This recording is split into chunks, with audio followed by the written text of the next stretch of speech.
Con aplausos fue recibida la fiscal Diana Salazar en una conferencia sobre seguridad carcelaria, en la cual se refirió a la infiltración del narcotráfico en la justicia y la política. 7 detenidos en el caso Purga, entre ellos el ex asambleísta Pablo Muentes, cumplirán prisión preventiva en la cárcel 4 de Quito. 2 mujeres en el centro de confianza de Chillogallo y 1 en su casa. 2 casos de abusos sexuales en planteles de Quito y Guayaquil son investigados por las autoridades educativas. Las exportaciones de banano ecuatoriano cayeron en lo que va del año en los mercados de Rusia y de la Unión Europea, donde se vendieron 4 millones menos de cajas. El expresidente Donald Trump arrasó en el supermartes. Su contendora Nikki Haley se retiró, dejándole vía libre para enfrentar a Joe Biden en noviembre por las elecciones presidenciales. En un nuevo informe de Televistazo, el enviado especial a la Antártida cuenta cómo se predice el tiempo meteorológico en la estación Pedro Vicente Maldonado. Amigos, buenas tardes. Comenzamos Televistazo con un pedido de apoyo internacional a las acciones anticorrupción en Ecuador. Gaby. Hola Marisabel, amigos, bienvenidos. La fiscal general describió la infiltración del crimen organizado y el narcotráfico en el Estado y en la política.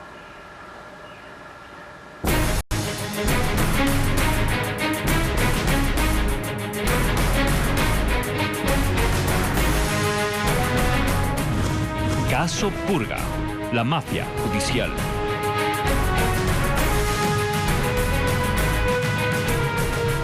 Este miércoles se inauguró en Quito la segunda conferencia internacional sobre seguridad penitenciaria con el respaldo de la Unión Europea. Al evento asistió la fiscal del Estado, Diana Salazar, quien denunció la infiltración del crimen organizado y el narcotráfico en todas las instituciones del Estado. Paul Romero con el informe.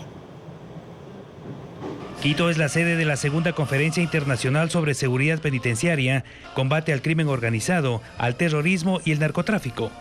El evento, auspiciado por la Unión Europea, se inauguró en la Universidad Andina con la participación de las principales autoridades del Estado.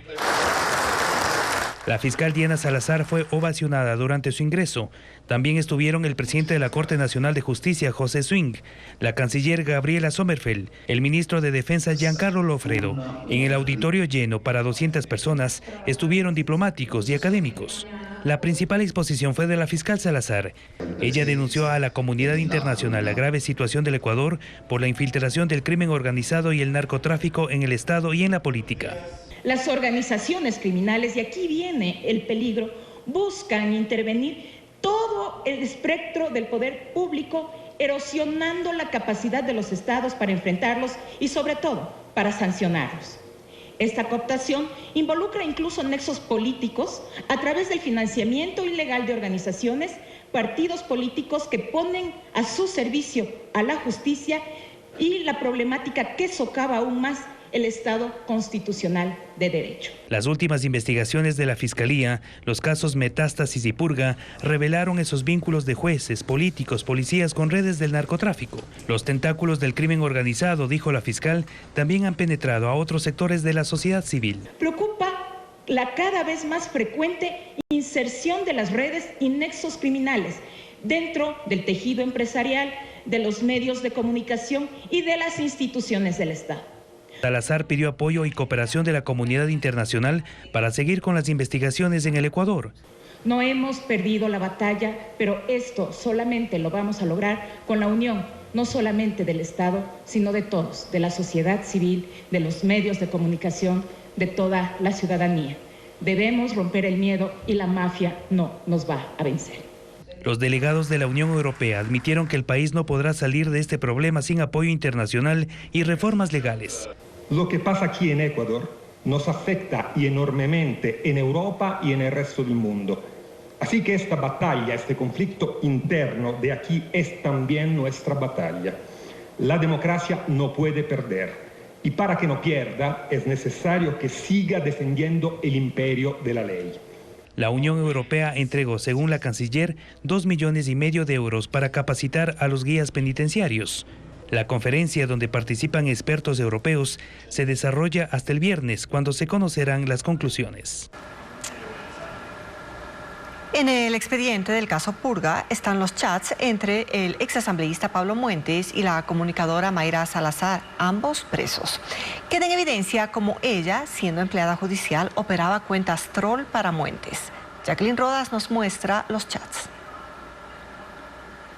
Mayra Salazar, mientras trabajaba como comunicadora de la Corte de Guayas, operaba cuentas troll para difundir mensajes que enviaba el exasambleísta Pablo Muentes, quien según la Fiscalía la puso en ese cargo. Cientos de mensajes fueron extraídos de su teléfono y dan cuenta de los hechos que a él le interesaba difundir. Muentes se identificaba como Jeremy Morton New. El 23 de septiembre de 2023 arremete en contra de Ricardo Novoa, abogado del Banco del Pacífico en la causa judicial que le concedieron los jueces de Guayas, que también están presos en el caso Purga. Le envía este mensaje para que ella lo difunda en sus cuentas troll. Respóndele tagueándole a R. Novoa. Delincuente del gobierno de tu hermano Gustavo. Ya falta poco, diciembre, para que no tengas dónde esconderte, rata de cloaca. Te van a sacar todos los robos que has hecho en el gobierno de Lazo. Falta poco. Mayra Salazar le responde con el mensaje publicado y le adjunta las cuentas que lo reprodujeron en la red social X. A la fecha siguen en línea. Según la Fiscalía, Mayra Salazar trabajó para la Corte de Guayas antes de ser contratada y Muentes le pagaba el sueldo. Al respecto intercambian estos mensajes. Le mando a depositar antes del mediodía. Oli, buenos días. Avíseme y voy ahorita. 10, ¿podrá ser? Ok.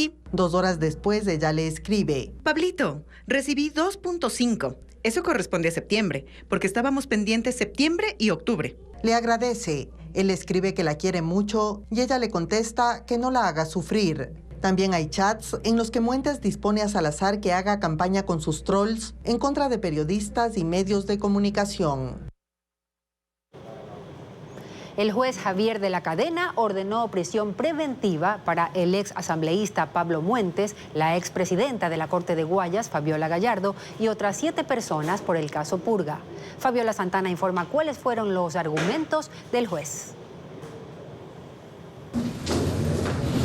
Este martes, el juez de la Corte Nacional de Justicia, Javier de la Cadena, terminó a las 9:30 de la noche la audiencia de formulación de cargos a los detenidos en el caso Purga. En la diligencia dictó orden de prisión preventiva para 9 de los 12 procesados y el congelamiento de sus cuentas bancarias por $3.9 millones. Entre los que permanecerán en la cárcel están los 3 líderes de la estructura de delincuencia organizada, el exasambleísta del Partido Social Cristiano Pablo Muentes, la expresidenta de la Corte del Guayas Fabiola Gallardo y el juez Johan Marfetán. Los otros 6 son los jueces Gualarezo, Henry Taylor, Lino Ramos, Nelson Ponce, el primo de Muentes Fausto Alarcón y la procuradora del Cuerpo de Ingenieros del Ejército Ruth Solano. Para el juez Reinaldo Ceballos ordenó arresto domiciliario por ser mayor a 65 años, mientras que a la esposa de Muentes, Mónica Alvarado, y al secretario judicial Saúl Mero, presentación periódica y prohibición de salida del país. En el caso de Muentes, el juez determinó no darle una medida alternativa a la prisión preventiva porque representa un riesgo para el proceso, pues según la Fiscalía, desde un puesto externo ejerció influencia sobre jueces que favorecían a sus intereses. Esto a pesar de que el abogado de Muentes presentó certificados médicos donde se dice que tiene enfermedades como depresión, ansiedad e hipertensión. El juez los desechó por no ser enfermedades graves. Sobre Gallardo, el magistrado dijo que según la Fiscalía aprovechaba su posición para ofrecer arreglos judiciales y manipular procesos negociando montos económicos, por lo que en libertad podría influenciar en el normal desarrollo del proceso. En el caso del juez Johan Marfetán de la Cadena valoró que ya está con medidas alternativas a la prisión en el caso Metástasis. Según dijo, él participó en reuniones en la casa de Muentes y fue parte del tribunal, al igual que Gallardo, que benefició al ex asambleísta en una deuda con el Banco del Pacífico y al Cuerpo de Ingenieros en un caso con el municipio de Quito. Los detenidos salieron de la corte cerca de la 1 de la madrugada para ser fichados y trasladados a prisión. Muentes, su primo y 5 jueces fueron ingresados esta mañana en la cárcel 4, Gallardo y Solano a la casa de confianza de Chillogallo. La investigación fiscal se extenderá durante 90 días. El contralor Javier Torres anunció que realizará exámenes patrimoniales a los jueces de la Corte Provincial del Guayas. Y aunque se tenía previsto este proceso, la alerta por el caso Purga impulsa a la Contraloría a ejecutar esta auditoría de manera inmediata. Igualmente, dentro de la planificación de exámenes patrimoniales a exfuncionarios, se incluiría al exlegislador Pablo Muentis. El contralor informó que estos procesos toman entre 90 y 180 días. Vamos a realizar, son 63 jueces en la provincia del Guayas, tenemos aproximadamente 423 declaraciones que se han realizado desde el inicio, periódicas y final de gestión. Se hace un análisis, un contraste de lo que presentan al inicio con lo que hay al final o lo que se hace al intermedio, si hay aumentos o disminuciones de patrimonio. Y lo que no tenga justificación se lo pone en el examen y demostrará un indicio de penal que será investigado por la Fiscalía. Nosotros entregamos como indicio de penal a la Fiscalía y es la justicia la que tiene que investigar.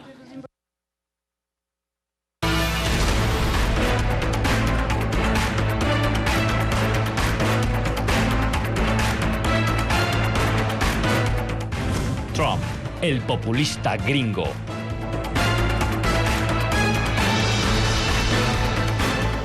La exgobernadora de Carolina del Sur, Nikki Haley, abandona la carrera para ser candidata presidencial por el Partido Republicano. Y esto luego de los resultados del supermartes en Estados Unidos que consagraron al exmandatario Donald Trump y al presidente Joe Biden por los demócratas como los vencedores de la jornada. 15 estados y 2 territorios estadounidenses llevaron a cabo las primarias y los resultados dieron el triunfo a los 2 candidatos favoritos. Por los demócratas, el actual mandatario Joe Biden ganó en todas las contiendas, menos en el territorio de Samoa Americana. De forma similar, Donald Trump venció en todos los estados, menos en Vermont, el único en el que ganó la candidata Nikki Haley, quien hoy anunció que abandonará la carrera por el Partido Republicano. Estoy llena de gratitud por el gran apoyo que hemos recibido de todo nuestro gran país, pero ha llegado el momento de suspender mi campaña. Así lo dijo en un discurso televisado esta mañana en Carolina del Sur. Aunque Biden y Trump no obtuvieron el número mínimo de delegados, ninguno de los dos enfrenta mayor competencia. Y aunque aún faltan las formalidades, ya son los virtuales candidatos demócrata y republicano respectivamente. Desde su mansión en Mar-a-Lago, Trump celebró los resultados y arremetió contra Joe Biden, a quien culpa de aumentar la crisis migratoria en la frontera con México. Por su parte, Biden dijo que Trump está determinado a destruir la democracia y que darle un segundo mandato sería el regreso al caos, la división y la oscuridad. Pese a sus posturas extremistas, Donald Trump se erige como el candidato del Partido Republicano para las próximas presidenciales. Su falta de tolerancia a los principios democráticos y su carácter autoritario amenazan la democracia estadounidense, a criterio incluso del ala más moderada de su organización política. Es un animal político y cuando está herido demuestra ser más peligroso. Tiene fijo como objetivo volver a la Casa Blanca con un estilo disruptivo que lo mismo que aún nos preocupa, encandila a sus votantes y encanta. Ataviado de su pasado de hombre de negocios y de celebridad a la que sigue sacando provecho, Donald Trump no participa. Él irrumpe los escenarios con un discurso que el promedio de los norteamericanos piensa pero no lo dice porque no es políticamente correcto. Y la incorrección política tiene en Trump a su portaestandarte. Desde antes de su llegada a la presidencia en el 2007, durante su mandato y después de él, Trump despertó los atavismos en su país y los echó a rodar desde sus propios extremismos con la promesa de elevarlos a política de Estado. Esa postura como estrategia le funcionó antes y le está funcionando ahora. Es además un sujeto capaz de convertir a su favor los cuestionamientos que acompañan a su trayectoria personal, empresarial y política. Tener 4 imputaciones penales por un total de 91 delitos para Donald Trump no son más que el trampolín desde el que se erige como mártir. El litigio que se desarrolló en la Corte Suprema, donde se intentó inhabilitarlo políticamente por insurrecto, terminó de configurar el personaje. Y parecería que también de definir su victoria, porque los estados de Maine y de Colorado, donde se lo quiso dejar fuera de la papeleta, se encargaron de darle sendas victorias que lo acercan a su intención de repetir la presidencia del país más poderoso del mundo. Los temas que encabezan su agenda son migración, economía y criminalidad. Su discurso mantiene, aunque con adecuaciones, los mismos ejes, la misma radicalidad. A los migrantes los acusa de envenenar la sangre estadounidense. Además ha prometido que en caso de ganar aplicará leyes federales para castigar a sus enemigos políticos, a los que califica de alimañas. También ofrece reestructurar el gobierno central a fin de agilizar la implementación de sus políticas. Ha sugerido también que los medios de comunicación que lo critiquen deberían ser silenciados. Un discurso para las galerías republicanas cuyas bases vibran con su vena autoritaria. Por ello, entre otras razones, hay quienes entienden que Trump es un peligro para la salud democrática de Estados Unidos, por su promesa de hacer una presidencia de revanchas, por su afirmación de que si vuelve al poder será dictador solo el primer día para así poder tomar algunas medidas. Y pese a esto, en el Partido Republicano lo prefieren por sobre otros candidatos que no llevan la pesada mochila del expresidente. Y lo prefieren porque saben que tendría más probabilidad de derrotar a Joe Biden, quien busca la reelección. Al volver, ¿cuáles son las nuevas rutas aéreas que se van a habilitar en Ecuador? Entérese luego del corte.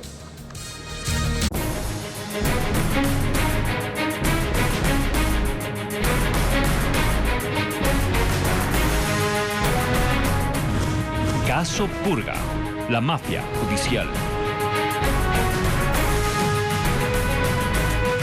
El actual presidente de la Corte de Justicia del Guayas, Hugo González Alarcón, quien también será procesado en el caso Purga, según anunció la fiscal Diana Salazar, asiste a su despacho y participa en diligencias virtuales. En varios chats que fueron extraídos del celular de Mayra Salazar, la relacionista de la Corte, se evidencia que el exasambleísta Pablo Muentes promovió la campaña para que González asuma el cargo. Luisa María Heredia con el informe. Tras las revelaciones del caso Purga en la Corte de Justicia del Guayas hay hermetismo, también confusión. Nadie sabe, por ejemplo, quién reemplaza a Mayra Salazar en su rol de relacionista pública de la presidencia de la Corte y quién, por tanto, es la persona que ahora autoriza el acceso al último piso del edificio situado en el centro de Guayaquil, donde funciona el despacho de Hugo González Alarcón, el actual presidente, quien participa en audiencias virtuales. Durante la formulación de cargos del caso Purga, la fiscal Diana Salazar anticipó que más adelante él también será vinculado al proceso. De hecho, su residencia y su oficina también fueron allanadas en el operativo que se realizó la madrugada del lunes. Pues según la fiscal, la red delincuencial que lidera el exasambleísta socialcristiano Pablo Muentes, quien ya está siendo procesado, impulsó la campaña de González para que sea él quien asuma el control de la Corte de Justicia en Guayas, que antes estaba en manos de Fabiola Gallardo, también detenida por el caso. Eso se evidencia en varios chats entre Muentes y Mayra Salazar, que el Ministerio Público extrajo del celular de la también procesada en el caso Metástasis, quien era la mano derecha de Gallardo. En esos diálogos, el ex legislador da directrices de cómo debe ser el eslogan, el video de campaña y hasta los regalos que se entregaron a los funcionarios judiciales, con la intención de comprometer sus votos. Televistazo logró tomar contacto a través de WhatsApp con Hugo González Alarcón para solicitarle una entrevista. El presidente de la Corte respondió que por ahora está organizando los horarios en su agenda para más adelante atender las inquietudes de la prensa. Hugo González Alarcón, quien tiene 11 años de carrera judicial y antes de la elección formaba parte de la Sala de lo Civil y Mercantil, fue posesionado el 12 de enero pasado en reemplazo de Fabiola Gallardo para un periodo de 2 años. Tras asumir el cargo, ofreció trabajar para mejorar la imagen de la función judicial. En entrevista señaló que enfocaría su gestión en recuperar la confianza de la ciudadanía en la administración de justicia. Por medio de la expresidenta del Consejo de la Judicatura de Guayas y de su asesor, se archivaban sumarios administrativos de jueces corruptos. Además, tenían el poder de cambiar a dedo a los funcionarios judiciales para que realicen fallos a favor del cabecilla de la organización, Pablo Muentes. Merlin Ochoa con los detalles. Dentro del caso Purga, aún es buscada por la justicia Mercedes Villarreal Vera, exdirectora provincial de control disciplinario del Consejo de la Judicatura en Guayas. Mientras los policías allanaban su domicilio, ella estaba en un avión rumbo a España. Las autoridades ecuatorianas coordinaron con Interpol para retenerla en el aeropuerto y deportarla, pero no se pudo, pues las detenciones en otros países proceden con difusión roja y ella no la tiene. También intentaron que el país europeo la inadmita por tema migratorio, pero tampoco fue posible. Pero, ¿por qué es clave Mercedes Villarreal? Según la fiscal Diana Salazar, el ex asambleísta Pablo Muentes, cabecilla de la organización, por medio de Mercedes Villarreal, pidió se archiven 4 sumarios administrativos que existían en contra de la expresidenta de la Corte Provincial Fabiola Gallardo, detenida, para mantener a los miembros de la organización inmunes. Según el expediente, Mercedes Villarreal no actuaba sola. Contaba con su asesor y mano derecha, Saúl Mero Zambrano, administrativo del Consejo de la Judicatura de Guayas, también detenido. Pero además la fiscal Salazar indicó que Mercedes Villarreal, por medio de Pablo Muentes y Fabiola Gallardo, cambiaba a los jueces que no fallaban a favor de los casos que ordenaba el cabecilla. Según el Consejo de la Judicatura, Mercedes Villarreal fue separada de la institución en diciembre del 2023. En contra de ella hay un informe que hizo la institución por otros sumarios administrativos archivados, lo que impidió que presuntos jueces corruptos sean destituidos. Desde este miércoles, 2 aerolíneas habilitan nuevas rutas y frecuencias que conectan a Ecuador con otros países de Latinoamérica. Una de ellas es la ruta Manta-Panamá, que desde hoy tendrá 4 vuelos semanales, mientras en la capital empezó a operar una aerolínea de bajo costo que llevará pasajeros desde Quito hasta Lima. Diego Cuenca con el informe. Desde ese miércoles en el aeropuerto Eloy Alfaro de Manta, aumentan las frecuencias de los vuelos que salen desde ese cantón de Manabí hasta Panamá. En junio esa ruta se inauguró con 3 vuelos, pero ahora serán 4 semanales que llegarán o saldrán por las tardes de los días martes, miércoles, viernes y domingo. La operadora es Copa Airlines, que entre junio y octubre del año pasado transportó a más de 17.500 pasajeros, con el 80% de ocupación en sus aviones. Esa demanda consolida a Manta como un destino turístico internacional. La frecuencia adicional va a salir los días miércoles y el vuelo ya tiene más de 100 pasajeros llegando y más de 100 pasajeros saliendo. Y desde Panamá, a través de nuestro Hub de las Américas, conectarnos con 82 destinos en Norteamérica, Centroamérica, Suramérica y el Caribe. En la capital, ese miércoles al mediodía empezó a operar la aerolínea de bajo costo, JetSmart. El avión tipo Airbus llegó hasta el aeropuerto Mariscal Sucre para inicialmente cubrir la ruta Quito-Lima, Perú. Los primeros pasajeros en abordar ocuparon el 98% de la capacidad de la aeronave. Vamos a empezar con 3 frecuencias a la semana, los días miércoles, viernes y domingos. Y vamos a cubrir esta ruta en aviones de última tecnología, como son los Airbus A320 Neo, con capacidad para 186 pasajeros. Y para ese servicio pagaron desde $110 por persona, que significa hasta un 35% menos que otras aerolíneas. Está previsto que desde el 2 de abril, esa misma empresa empiece a cubrir la ruta Guayaquil-Lima. La inauguración de estas operaciones se da 5 meses después de que la aerolínea Ecuair, también de bajo costo, dejó de operar en el país con pérdidas superiores a los $17 millones. El temporal deja graves daños en las carreteras del cantón Piñas, provincia de El Oro. Una de las más afectadas es la vía Piñas-Capiro, donde a lo largo de 25 kilómetros se han registrado al menos 60 derrumbes. En esta zona habitan unas 5.000 personas que se dedican a la agricultura y aunque al sitio ya se desplazó maquinaria, tomará al menos 15 días retirar los escombros. Mientras que en el sector Los Monos, al ingreso de la ciudad de Piñas, se está formando un enorme cráter por el colapso de la tubería. Un carril de la vía está cerrado. Asesora de la presidencia de la Corte del Guayas, había tarifas para lograr que éstas no se instalen. Como un buen hermano mayor, Daniel Salcedo Bonilla, en libertad, abogaba en 2023 por Noé Salcedo, procesado por delincuencia organizada en Guayas y detenido en una cárcel del Oro por lavado de activos. La fiscal general Diana Salazar narró este martes, durante la audiencia por el caso Purga, las conversaciones que el mayor de los Salcedo mantuvo con Mayra Salazar, asesora de la presidenta de la Corte de Justicia del Guayas, Fabiola Gallardo. Él buscaba posponer las diligencias judiciales en las que Daniel y Noé Salcedo estaban involucrados. Según la fiscal, querían ganar tiempo hasta que llegue un nuevo gobierno, una nueva asamblea y tras una destitución en el Pleno, otra cabeza en la dirección de la Fiscalía. El 2 de octubre del 2023, Salcedo escribe a Mayra Salazar: Bella, necesito suspender la audiencia de Noé. Yo me encargo que no se dé. Mando al J un spa que se relaje y que no se instale. El intercambio de mensajes fue constante y durante meses. En otra ocasión, Mayra Salazar le informó el nombre de los jueces que estarían en los casos y le pide arreglar directamente con ellos la parte económica.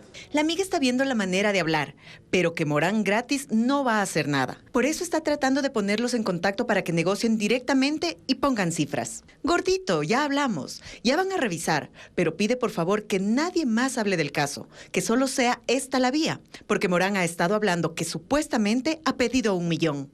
La fiscalía asegura que la amiga es el alias de Fabiola Gallardo, jefa de Mayra Salazar, a quien ella le había pedido hablar con los jueces para suspender las audiencias.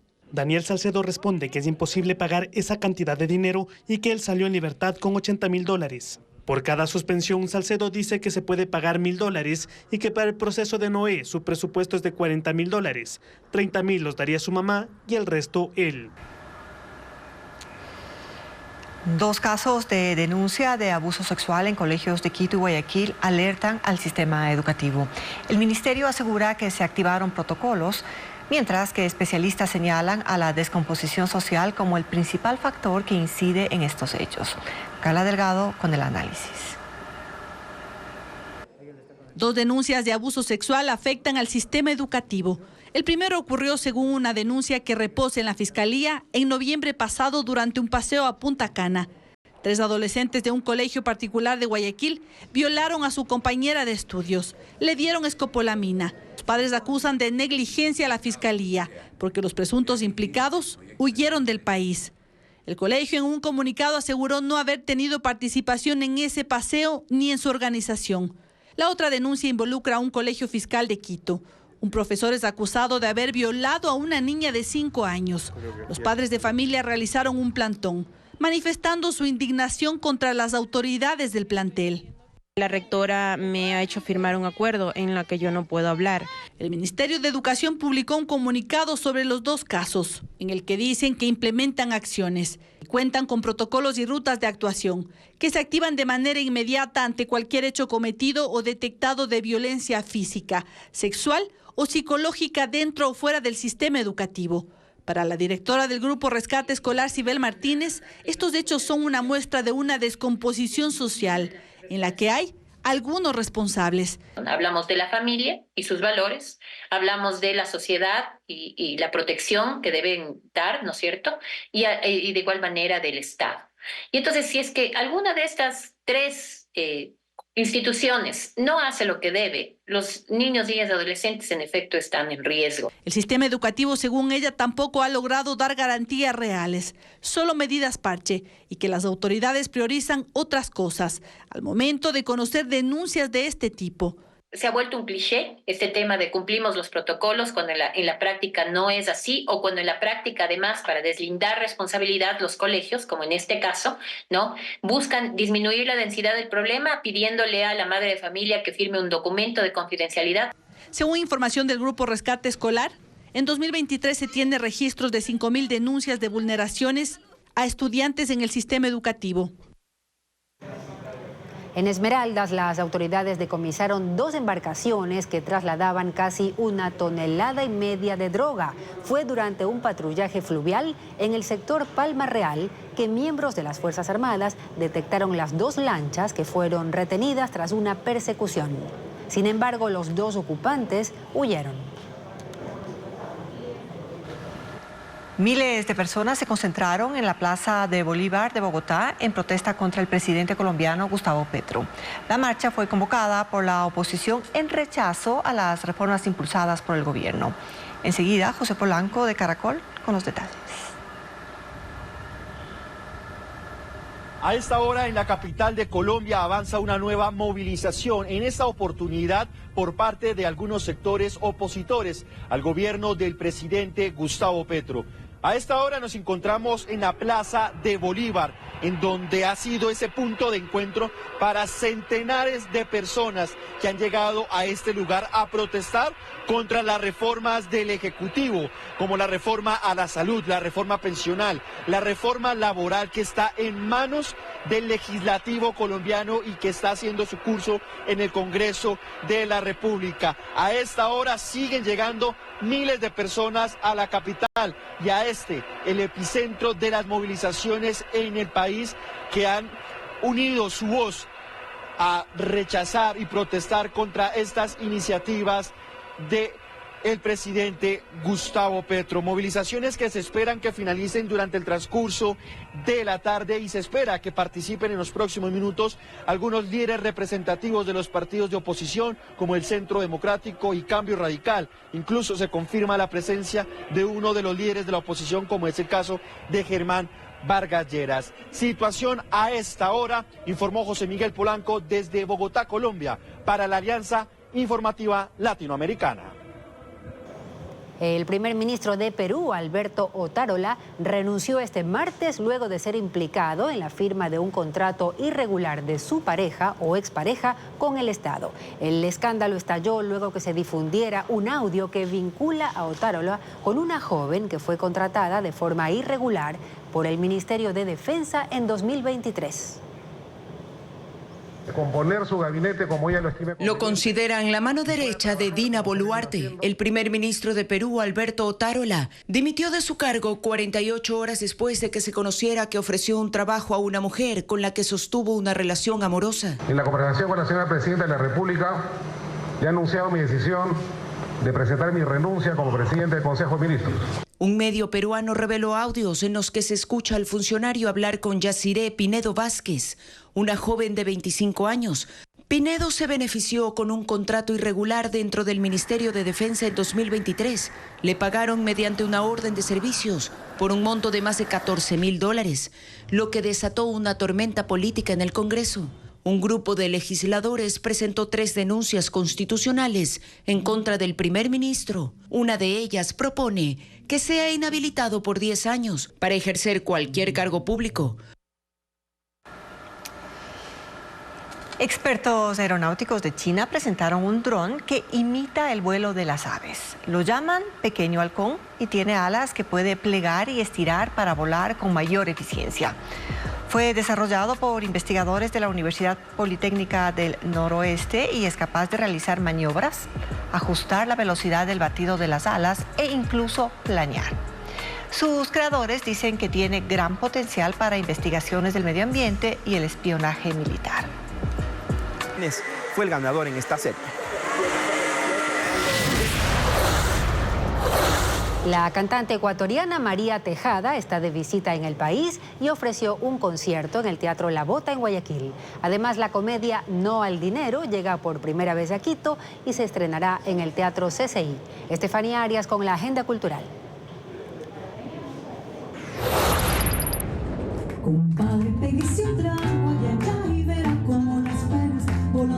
Fue una noche de música ecuatoriana. La artista María Tejada visitó el país y ofreció un concierto en el Teatro La Bota, en el Malecón del Salado, en Guayaquil. La cantante quiteña, que actualmente reside en Francia, fue parte del espacio cultural Martes Dorados. En el escenario estuvo acompañada por el guitarrista Julio Andrade. Unas 110 personas disfrutaron de este show, en el que también se incluyeron otros géneros musicales, como el tango y el bolero. Digo que es una locura, es una locura. La obra No al Dinero se estrenará por primera vez en el Teatro CCI de Quito. Se trata de una comedia en la que su protagonista toma una decisión que desencadena una serie de reacciones después de que decide no cobrar el premio de la lotería. Las funciones serán del 7 al 9 de marzo a las 19 horas y el 10 de marzo a las 18 horas.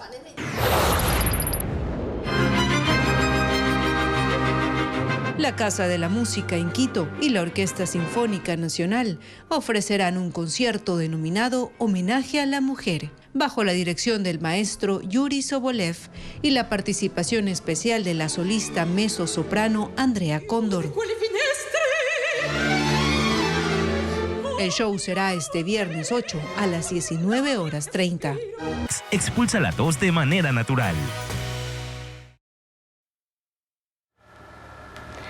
Las exportaciones de banano cayeron entre enero y febrero de este año. Se vendieron casi 5,5 millones de cajas menos que el mismo periodo de 2023.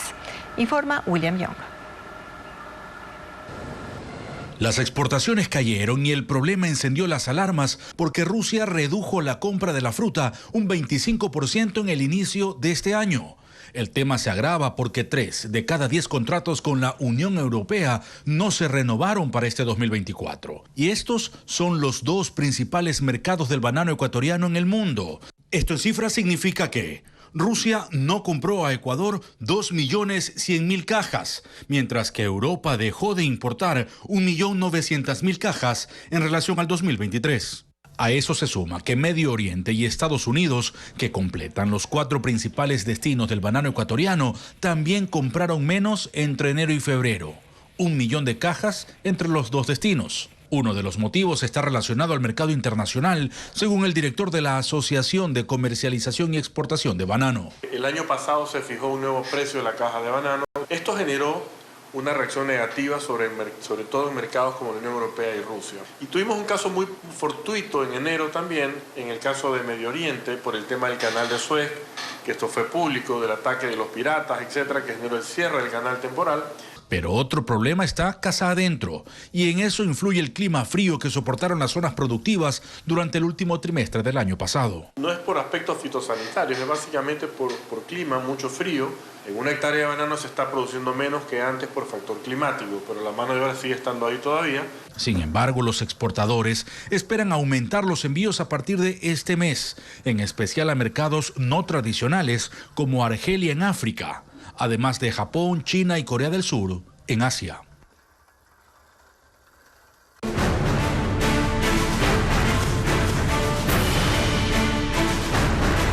Antártida, viaje al fin del mundo.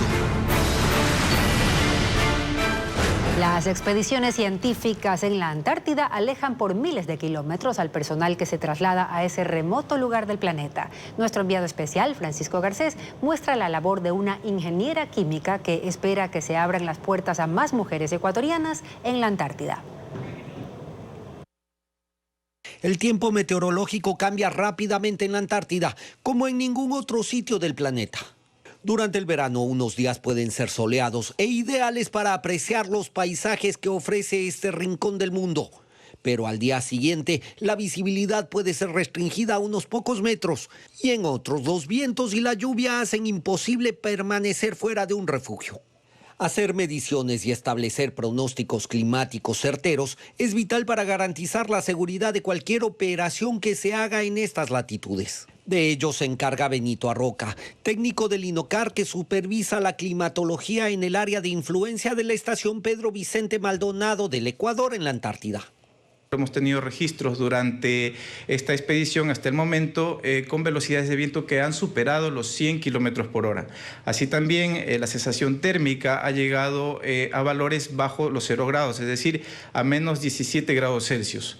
Hacer este trabajo es un reto que no enfrentan los meteorólogos en otro punto del planeta, porque en la Antártida los patrones climáticos pueden cambiar en cuestión de horas. De una adecuada predicción depende entonces el funcionamiento de toda la estación científica.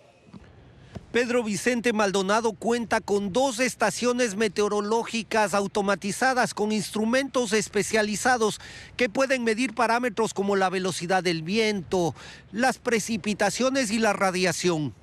En la estación, las operaciones se planifican la noche anterior. La reunión empieza con la explicación de la situación climática y las previsiones, y de ello depende lo que se pueda o no hacer al día siguiente. Se realiza un pronóstico hacia 3 días para tener ya una planificación anticipada. Sin embargo, se realiza una confirmación 24 horas antes para poder realizar este tipo de trabajos, con el objetivo justamente de precautelar la seguridad del personal. Acercándose el final del verano, en latitudes antárticas el sol se esconde más rápido y el frío y los vientos se hacen más intensos. Prever cómo estará el clima la siguiente semana se hace crucial, también para planificar la salida de los 35 miembros de la expedición antártica ecuatoriana, que deberán navegar varios días desde la Antártida hasta el sur de Chile.